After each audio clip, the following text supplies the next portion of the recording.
Hello dear students, कैसे हो बालकों। कैसे चल रही है पढ़ाई? अच्छे से चल रही होगी, कंटिन्यू पढ़ रहे होगे। 11th science.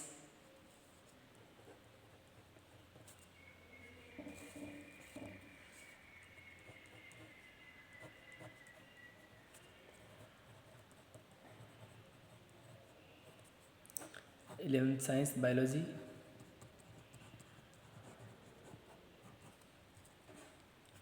चैप्टर नंबर 6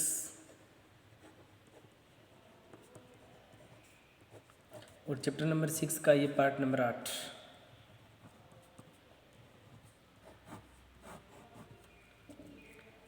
छठा जो चैप्टर चल रहा है उसके 7 पार्ट हमने बना लिए थे, 8वां पार्ट बना रहे हैं। तो दोस्तों, आपको याद है कि 7वें पार्ट में हमने क्या बनाया था? 7वें पार्ट में हमने उत्तक के बारे में पढ़ा था। मैं थोड़ा सा आपको रिवाइज करवा देता हूँ, मेरे पास में वो पढ़ना पड़ा है। हम उत्तक तंत्र के बारे में पढ़ रहे थे। ये देखिए, उस पन्ने में आप देखिए बच्चों, क्या क्या लिखा है इसमें। हम उत्तक तंत्र के बारे में पढ़ रहे थे। पादपों में यानी प्लांट्स में 3 प्रकार के उत्तक तंत्र होते हैं। इससे पहले वाले कुछ वीडियो में हमने उत्तकों के बारे में पढ़ा। प्लांट में 2 प्रकार के उत्तक होते हैं, बीजोतक और स्थायी उत्तक। दोनों का हमने डिस्क्रिप्शन पढ़ा, अच्छे से वर्णन पढ़ा। बीजोतक कितने प्रकार का होता है, स्थायी उत्तक कितने प्रकार का होता है, स्थायी 3 प्रकार का, सरल, जटिल और विशिष्ट, हमने वो पढ़ा। उसके बाद में हमारा टॉपिक चेंज हुआ, जिसका नाम था उत्तक तंत्र, टिश्यू सिस्टम। पादपों में उत्तक तंत्र 3 प्रकार के होते हैं। एक बाह्य त्वचीय उत्तक तंत्र, दूसरा भरण उत्तक तंत्र और तीसरा संवहन उत्तक तंत्र। तो कल का जो हमारा वीडियो था यानी 7वां जो पार्ट था, उसमें बाह्य त्वचीय उत्तक तंत्र को हमने पढ़ लिया। ये केवल बाह्य त्वचा का यानी एपिडर्मिस का निर्माण करता है, इसीलिए इसको एपिडर्मल टिश्यू सिस्टम कहते हैं, बाह्य त्वचीय उत्तक तंत्र कहते हैं। और बाह्य त्वचा पर क्या क्या चीज़ें पाई जा सकती हैं, ये हैं वो रंध्र, अतिवर्धियाँ, आवर्तक कोशिका, जलपुटिका, अन्य अजैविक पदार्थों से बनी कोशिकाएं। तो हमने इनका वर्णन किया था और इसको सारे को डिटेल से पढ़ लिया था। अब नंबर 2 आता है भरण उत्तक तंत्र को पढ़ना है। तो आज से हम भरण उत्तक तंत्र पढ़ते हैं। जैसे कि कल हमने स्टोमेटा पढ़ा था। तो देखो, ये रंध्र क्या करता है, कैसे खुला होता है रंध्र, कैसे रंध्र बंद होता है। यदि हम पूरी मैकेनिज्म की बात करेंगे तो बहुत डिटेल में चला जाएगा ये, लेकिन जितना आपके सिलेबस में उसके अकॉर्डिंग हम इसको पढ़ रहे हैं। तो इस हिसाब से ये रंध्र हमने पढ़ा था, रंध्र के फंक्शन हमने पढ़े थे। इसी से आगे शुरू करते हैं आज हम भरण उत्तक तंत्र। तो बच्चों, आज का हमारा टॉपिक है भरण उत्तक तंत्र। ये किन चीज़ों का निर्माण करता है उनकी भी हम चर्चा करेंगे। चलिए, तो एक एक करके हम इसको पढ़ते हैं। तो आज का जो हमारा मेन टॉपिक है वह है भरण उत्तक तंत्र।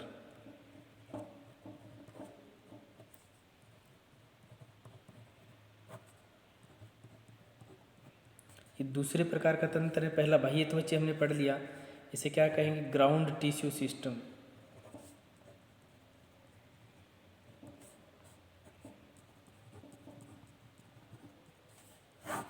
Ground tissue system.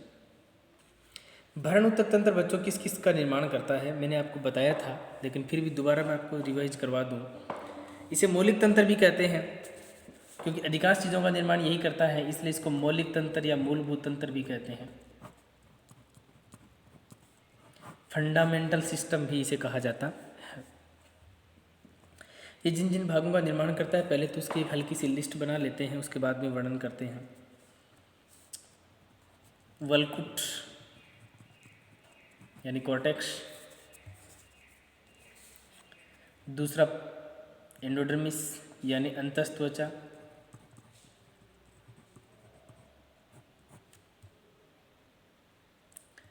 तीसरा आएगा परिरंभ,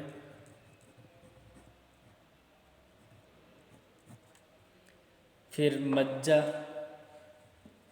पित्त वाला भाग जिसे कहते हैं, और फिर अनंत मज्जा किरणें। ये मेनली भाग हैं जिनका निर्माण ये करता है, जैसे कॉर्टेक्स, अंतस्त्वचा यानी एंडोडर्मिस, परिरंभ यानी पेरिसाइकल, मज्जा यानी पित्त, और मेडुलरी रेज मज्जा किरणें। तो इन 5 मुख्य भागों का निर्माण करता है कौन? भरणोत्तक तंत्र। तो इतने ज़्यादा भागों का निर्माण करने के कारण इसे मौलिक तंत्र कहा जाता है, भरणोत्तक तंत्र को। तो कौन सी चीज़ किसके आगे पीछे होती है उसका काम पढ़ेंगे हम, एक एक करके थोड़ा बहुत उसका डिस्क्रिप्शन पढ़ते हैं। तो जैसे कोई एक पेड़ का तना है बच्चों, दोबारा से देखो मैं वही डायग्राम आपको समझाने का प्रयास कर रहा हूँ। जैसे कोई पेड़ का तना मान लिया इसे, ये जो पेड़ का तना है, ये सबसे बाहर वाला जो भाग है इसे अपन क्या कहेंगे? एपिडर्मिस। बाहर वाला सबसे वाला भाग एपिडर्मिस, ठीक है। और एपिडर्मिस के काफ़ी अंदर तक यदि हम एक लाइन और खींचेंगे तो इसको नाम देंगे हम एंडोडर्मिस। न इंग्लिश नाम आपको याद करने बहुत ज़रूरी हैं। एंडोडर्मिस बीच वाला सारा पोर्शन क्या है? मैं इसको यदि ऐसे लाइनिंग कर दूं तो ये लाइनिंग वाला सारा भाग क्या कहलाएगा? कॉर्टेक्स। न कॉर्टेक्स के 3 भाग होते हैं। कॉर्टेक्स के कितने भाग होते हैं? 3 भाग होते हैं। तो कॉर्टेक्स, ये पूरा कॉर्टेक्स है, तो इसका ये वाला बाहर वाला जो भाग है एपिडर्मिस के जो पास में है उसको क्या नाम दोगे? हाइपोडर्मिस। हाइपोडर्मिस यानी अधस त्वचा, कॉर्टेक्स यानी वल्कोट। तो ये तो एक तो जनरल कॉर्टेक्स बीच वाला, ऊपर वाला हाइपोडर्मिस, नहीं ये एंडोडर्मिस है ही इसकी भाग, ठीक है ना। न एंडोडर्मिस के नीचे क्या होता है बच्चों, आपको याद है तो? पेरिसाइकल।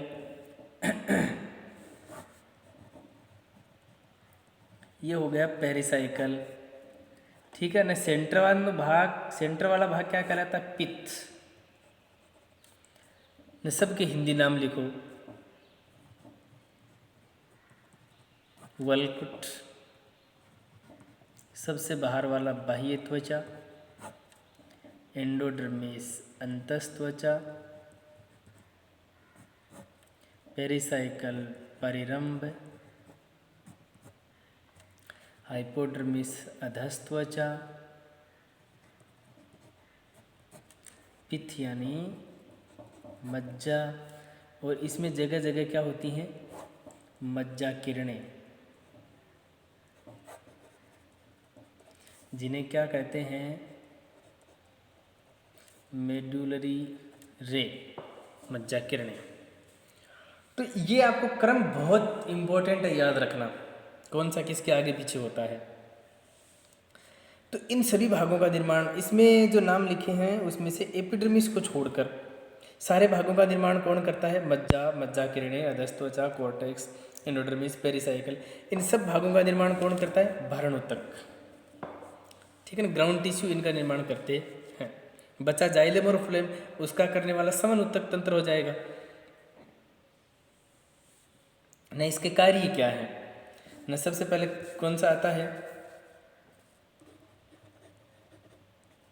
कॉर्टेक्स यानी वल्कुट। तो वल्कुट के क्या कार्य हैं?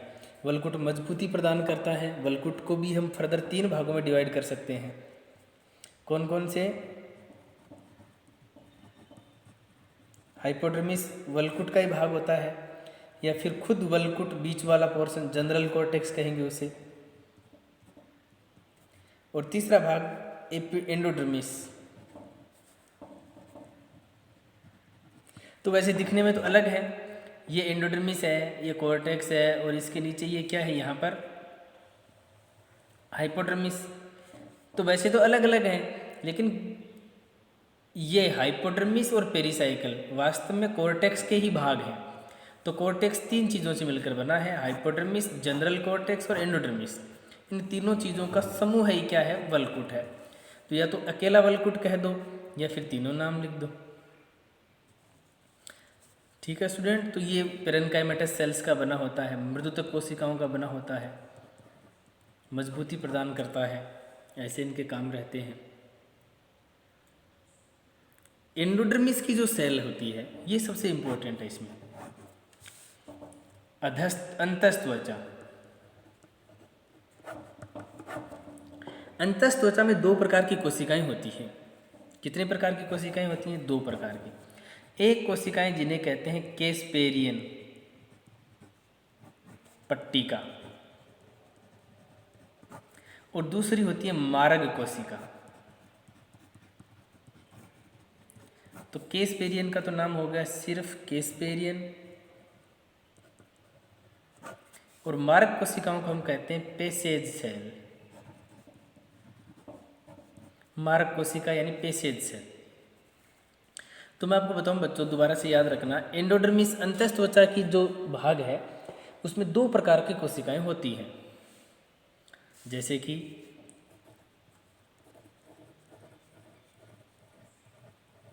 ये जो गोला मैं बना रहा हूं ये एंडोडर्मिस का गोला है। जैसे कि जो परत है ना अंतस्थ त्वचा वाली, ये तो इसमें कोशिकाएं होती हैं, जूम करके देखोगे तो ऐसा दिखेगा। तो इसमें कुछ कोशिकाएं ऐसी होती हैं जिसके अंदर क्या होता है, जटिल पदार्थ होता है, मांड आच्छद भी। अंतस्थ त्वचा को हम मंड आच्छद कहते हैं क्योंकि इसमें मांड और शर्करा रहती है। ठीक है। अब इसकी कुछ कोशिकाओं में इतने गाढ़ापन होता है कि उसके अंदर से पानी नहीं जा सकता। तो वे कोशिकाएं जो अपने अंदर से पानी को नहीं जाने देती उन्हें क्या कहते हैं, केस्पेरियन पट्टिकाएं। केस्पेरी नाम का एक वैज्ञानिक था, उसने खोजी थी ये। इसमें सुबेरिन जमा होता है। क्या जमा होता है इनमें, सुबेरिन के कारण पानी नहीं प्रवाह करता। तो सुबेरिन जमा होने के कारण कुछ कोशिकाओं के अंदर से पानी आर पार नहीं जाता। ऐसी कोशिकाओं को हम केस्पेरियन कोशिकाएं कहते हैं जिसके अंदर से पानी नहीं जाता। तो भाई केस्पेरियन नाम क्यों पड़ा, ऐसी कोशिकाएं जिनके अंदर से पानी नहीं जाता उनका नाम केस्पेरियन पट्टिका या कोशिका इसलिए पड़ा क्योंकि केस्पेरी नाम के वैज्ञानिक ने खोजी थी, इसलिए नाम केस्पेरियन पड़ गया। दूसरा मार्ग कोशिका। मार्ग कोशिका का मतलब है ऐसी कोशिकाएं जो पानी को अपने अंदर से जाने देती हैं। जिन कोशिकाओं में पानी का प्रवाह होता है, कोई अवरोध नहीं होता, पानी आर पार चला जाता है, उन कोशिकाओं को मार्ग कोशिका कहते हैं। यानी अंतस्थ त्वचा की ऐसी कोशिकाएं जो जल के लिए मार्ग प्रदान करती हैं, जो जल को अपने अंदर से प्रवाहित होने देती हैं, उन्हें हम पेसेज कोशिका या मार्ग सेल कहते, मार्ग पेसेज सेल या मार्ग कोशिका कहते हैं। ठीक है बच्चों, आया समझ में आपकी ये। और अगला भाग कौन सा है, परिरंभ वाला। परिरंभ यानी पेरिसाइकिल का क्या कार्य है। परिरंभ का कार्य है, यदि हम जड़ों की बात करें तो पार्श्व मूलों का निर्माण करना, पार्श्व मूलों की उत्पत्ति। आपको ये पता है एक बड़ी जड़ होती है, उसमें से इस प्रकार से जड़ें निकलती हैं, फिर उसमें से जड़ें निकलती हैं। तो एक मोटी जड़ से जो पार्श्व उनके चारों ओर की जड़ें निकलती हैं वो कहाँ से निकलती हैं, पेरिसाइकिल से। ये बात याद रखना बच्चों, कंपटीशन एग्जाम में भी पूछा जाता है कि पार्श्व मूलों की उत्पत्ति कहाँ से होती है, परिरंभ की कोशिकाओं से होती है। ठीक है। अब बात फिर क्या बचा उसके बाद में, मज्जा या मज्जा किरणें। ये दो चीजें और बच गई। तो मज्जा तो केंद्रीय भाग होता है, एक बीजपत्री या द्विबीजपत्री जो तने होते हैं या जड़ें होती हैं उनका केंद्रीय भाग किसका निर्माण करता है, पित्त का निर्माण करता है, यानी मज्जा का निर्माण करता है। और उसमें छोटी छोटी कोशिकाएं जो बीच में इस प्रकार से पाई जाती हैं उसे अपन मज्जा किरणें कहते हैं, या इन्हें मज्जा रश्मि भी कहा जाता है। मज्जा रश्मि भी कहते हैं इसे और मज्जा किरणें भी कहते हैं। तो डियर स्टूडेंट, हमारा पर्पस था भरण उत्तक तंत्र को पढ़ना। भरण उत्तक तंत्र किन किन भागों का निर्माण करता है, इनका करता है, वलकुट का करता है, अंतस्थ त्वचा का करता है, परिरंभ का करता है, मज्जा का करता है, मज्जा किरणों का करता है, और कौन सा भाग किसके आगे पीछे होता है ये हमने बताया। इस चित्र में जितने भी भाग हैं उन सब का निर्माण कौन करेगा, भरण उत्तक तंत्र। किसको छोड़कर, एपिडर्मिस को छोड़कर। एपिडर्मिस यानी बाह्य त्वचा। बाह्य त्वचा का निर्माण कौन करता है, बाह्य त्वचीय उत्तक तंत्र, और भरण उत्तक इनका निर्माण करता है। लेकिन जाइलम और फ्लोएम बच गए ना, तो जाइलम और फ्लोएम तो संवन उत्तक होते हैं, उनका निर्माण करेगा तीसरा उत्तक तंत्र जिसका नाम है संवन उत्तक तंत्र। ठीक है बच्चों, तो सवन उत्तक तंत्र को पढ़ें इससे आगे। तो ये हो गया आपका कौन सा तंत्र पढ़ लिया हमने, भरण उत्तक तंत्र किन किन भागों का निर्माण करता है, ये सारी चीज़ें हमने क्लियर कर ली। चलें आगे अगला टॉपिक पढ़ें। तो अगला तंत्र कौन सा होगा हमारा, संवन उत्तक तंत्र होगा।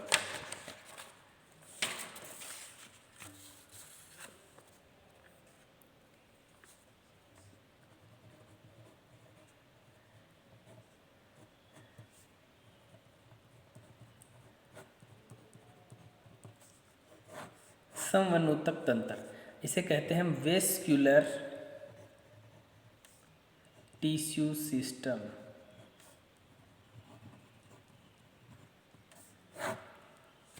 संवहनोत्तक तंत्र हमें पढ़ना है। तो बच्चों संवहनोत्तक तंत्र तीन चीज़ों से मिलकर बना होता है।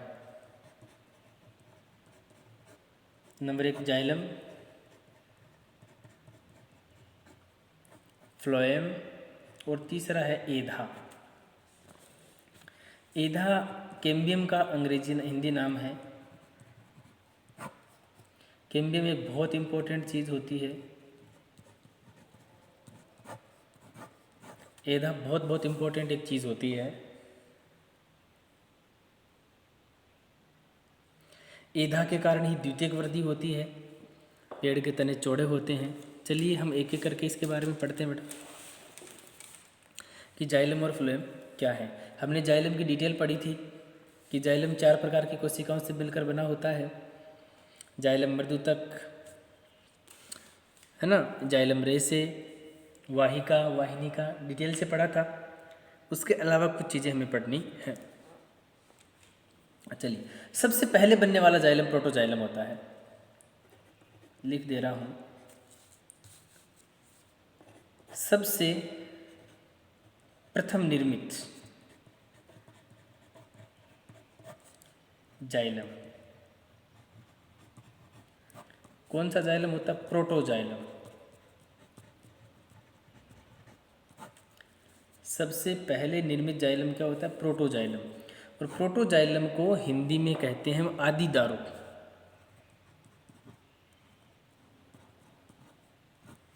और वैसे प्रोटोजाइलम तो इंग्लिश का टर्म है।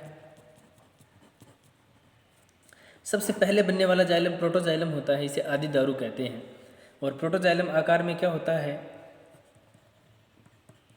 छोटा होता है। अब जो प्रोटोजाइलम है, एक जाइलम बना तो इस जाइलम से दूसरे जाइलम बनेंगे। तो बाद में बनने वाले जाइलम क्या होते हैं, बाद में निर्मित जाइलम, वो होते हैं मेटाजाइलम।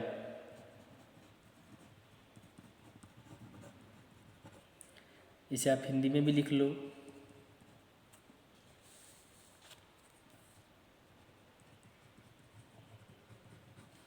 मेटाजाइलम यानी अनुदारू।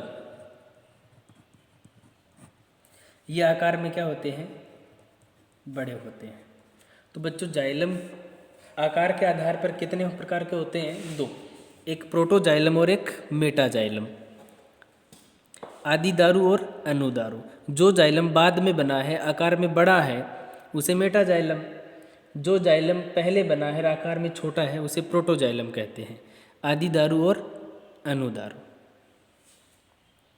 ठीक है बच्चों, उसी हिसाब से क्या होता है, फ्लोएम होता है। तो सबसे प्रथम निर्मित फ्लोएम प्रोटोफ्लोएम। सबसे पहले बनने वाला फ्लोएम क्या कहलाता है, प्रोटोफ्लोएम कहलाता है। उसे क्या कहेंगे, आदिपोषवाह।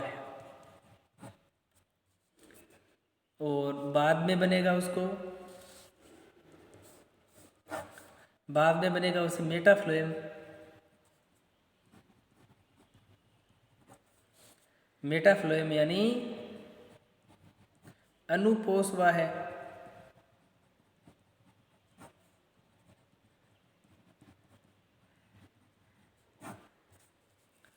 तो जाइलम और फ्लोएम के बारे में ये 4 नाम हैं, प्रोटोजाइलम, मेटाजाइलम, प्रोटोफ्लोएम और मेटाफ्लोएम।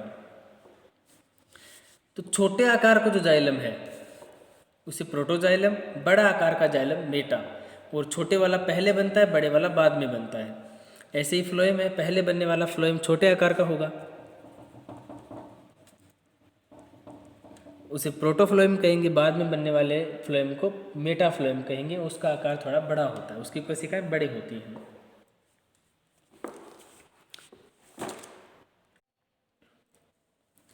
इसी आधार पर एधा होती है। एधा हमेशा जाइलम और फ्लोएम के बीच में,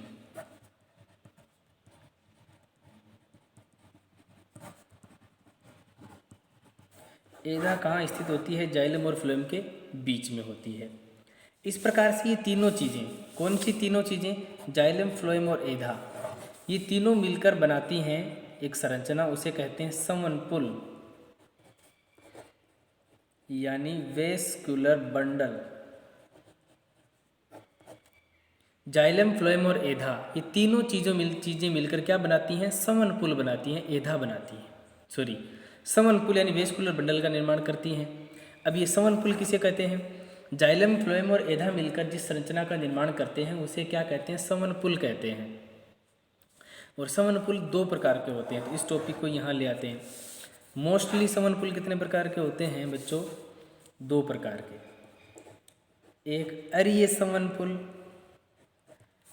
और दूसरे होते हैं संयुक्त समनपुल और अरीय समनपुल। अरीय समनपुल कैसे होते हैं उसके बारे में बात करेंगे। इसको रेडियल कहते हैं, रेडियल वेस्कुलर बंडल, और ये हो गए कंपाउंड वेस्कुलर बंडल। अरीय समनपुल में जाइलम और फ्लोएम एकांतर क्रम में लगे रहते हैं। जैसे कि ये अंदर का भाग है, इसमें ये जाइलम, ये phloem, xylem phloem, xylem phloem, xylem phloem. तो मैं जो लाइन खींच रहा हूँ उसको हम जाइलम मान लेते हैं। तो ये किसका भाग है?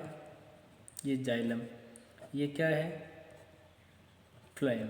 तो जाइलम आया, फिर फ्लोएम, फिर जाइलम, फिर फ्लोएम, फिर जाइलम, फिर फ्लोएम, फिर जाइलम, फिर फ्लोएम, एकांतर क्रम में हो गया। ऐसे समनपुलों को क्या कहते हैं? अरीय समनपुल कहते हैं। ऐसे समनपुलों को क्या कहते हैं? अरीय समनपुल। और ऐसे समनपुल केवल जड़ों में होते हैं।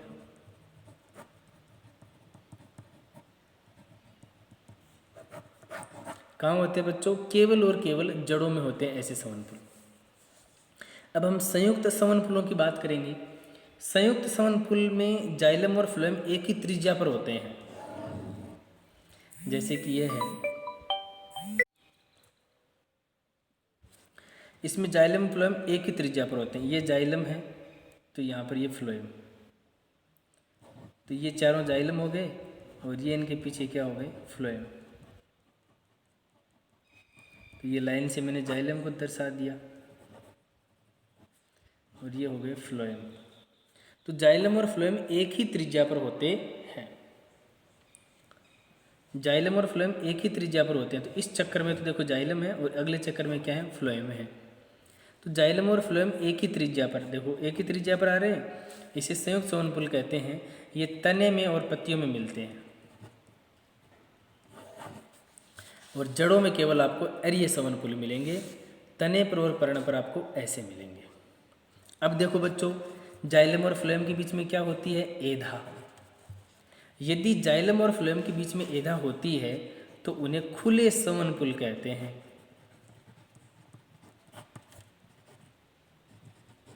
यानी ओपन वेस्कुलर बंडल। जाइलम और फ्लोएम के बीच में यदि एधा पाई जाती है तो उसे खुले समनपुल कहते हैं। ठीक है, तो इसमें एधा होती है। कहाँ होती है? जाइलम और फ्लोएम के बीच में। और जाइलम और फ्लोएम के बीच में एधा नहीं होती, उसे अपन बंद समनपुल कहते हैं, क्लोज वेस्कुलर बंडल। यदि जाइलम और फ्लोएम के बीच में एधा पाई जाती है तो उसे खुले समनपुल कहते हैं। नहीं पाई जाती तो उसे बंद समनपुल कहते हैं।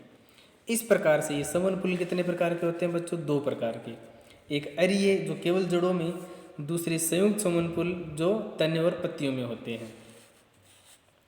अरीय समनपुल में जाइलम और फ्लोएम एकांतर क्रम में लगे रहते हैं। संयुक्त में जाइलम और फ्लोएम एक ही त्रिज्या पर होते हैं, एक दूसरे के आगे पीछे होते हैं। यदि जाइलम और फ्लोएम के बीच में एधा होगी तो खुले, नहीं होगी तो बंद समनपुल कहलाते हैं। इस प्रकार से ये वेस्कुलर बंडल की स्ट्रक्चर हमने पढ़ ली बच्चों कि समनपुल क्या होते हैं, कितने प्रकार के होते हैं मुख्यतः। ठीक है, तो आपके सिलेबस में आज का जो टॉपिक होगा वो केवल इतना ही है। तो दोबारा से देखिए आज हमने क्या क्या पढ़ा है। आज का जो हमारा वीडियो का पार्टीशन था वो ये था बच्चों, छठा पाठ का 8वां पाठ, जिसमें भरण ऊतक तंत्र हमने पढ़ा था। भरण ऊतक तंत्र ये भागों का निर्माण करता है, इसको हमने पढ़ा। भरण ऊतक तंत्र के बाद में हमने दूसरा तंत्र पढ़ा, समन ऊतक तंत्र। उसकी डिटेल हमने ली है। समन ऊतक तंत्र जाइलम, फ्लोएम और एधा से बना होता है। किसको क्या कहते हैं ये धीरे धीरे पढ़ रहे हो आप। तो यहाँ आपके ऊतक तंत्र तीनों प्रकार के कंप्लीट हो गए। ठीक है, अगले वीडियो में इससे आगे पढ़ते हैं। Thanks and best of luck.